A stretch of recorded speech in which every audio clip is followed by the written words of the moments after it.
तवाडा इथे अल्पवयीन मुलीचं लैंगिक शोषण करून व्हिडिओ व्हायरल केल्याच्या घटनेनं संतापाची लाट उसळली आहे। या अमानवी कृत्याचा निषेध करण्यासाठी आज अचलपूर परतवाडा शहरात कडकडीत बंद पाळण्यात येतोय। सर्वपक्षीय आणि सामाजिक संघटनांनी या बंदची हाक दिली आहे, तर आरोपींवर कठोर कारवाई करण्याची ही मागणी करण्यात येते। खबरदारीचा उपाय म्हणून बाजारपेठ पूर्णपणे बंद ठेवण्यात आली आहे।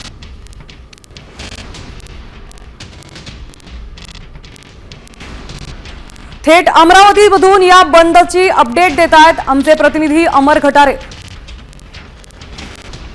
येथील मुलींचे लैंगिक शोषण करून त्यांचे जे व्हिडिओ आहे ते समाज माध्यमावर व्हायरल केल्यानंतर बघितलं तर एकंदरीत संपूर्ण संतापाची लाट उमटली होती। त्यानंतर बघितलं तर आरोपीला अटक सुद्धा करण्यात आलेली आहे। त्यानंतर बघितलं तर आज संपूर्ण परतवाडा शहराची जी बंदची हाक आहे ते देण्यात आलेली आहे।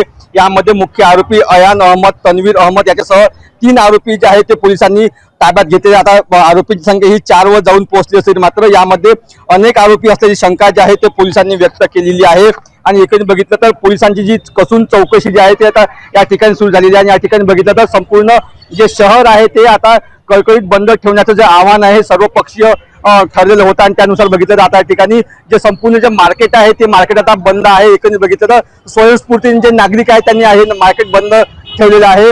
आणि एकंदरीत बघितलं तर या संपूर्ण घटनेचा जो सखोल चौकशी व्हावी व जे कोणी आरोपी आहे त्या आरोपींना कठोर शिक्षा व्हावी अशी जी भावना आहे जनसामान्यांच्या मनामध्ये आहे। एकंदरीत बघितलं तर काल संध्याकाळपर्यंत 4 आरोपींना ताब्यात घेतल्यानंतर अजूनही पोलिसांचा जो तपास आहे तो सुरू आहे। आतापर्यंत साधारणतः 19 व्हिडिओ व 39 जे फोटो जे आहेत ते आता पुढे आलेले आहे। त्यामध्ये बघितलं तर 9 मुलींचा समावेश असल्याची माहिती सुद्धा आता पोलिसांनी समोर दिलेली आहे। एकंदरीत बघितलं तर आता ही संपूर्ण बंदची हाक दिल्यानंतर आज दुपारी साधारणतः 1 वाजता खासदार अनिल बोंडे हे पोलीस महानिरीक्षक यांची भेट घेऊन या संपूर्ण प्रकरणामध्ये SITची चौकशीची सुद्धा मागणी करण्यात असल्याचं आता समोर येत आहे। एकंदरीत बघितलं तर 1 वाजता नंतर खरंच पोलीस जे आहेत SIT स्थापन करणार का याकडे सुद्धा लक्ष लागलेलं आहे। आणि एकंदरीत बघितलं तर यामध्ये राज्याचे मुख्यमंत्री देवेंद्र फडणवीस यांनी सुद्धा पोलीस अधीक्षक विशाल आनंद यांना फोन करून या संपूर्ण प्रकरणाची माहिती घेतल्याची सुद्धा आता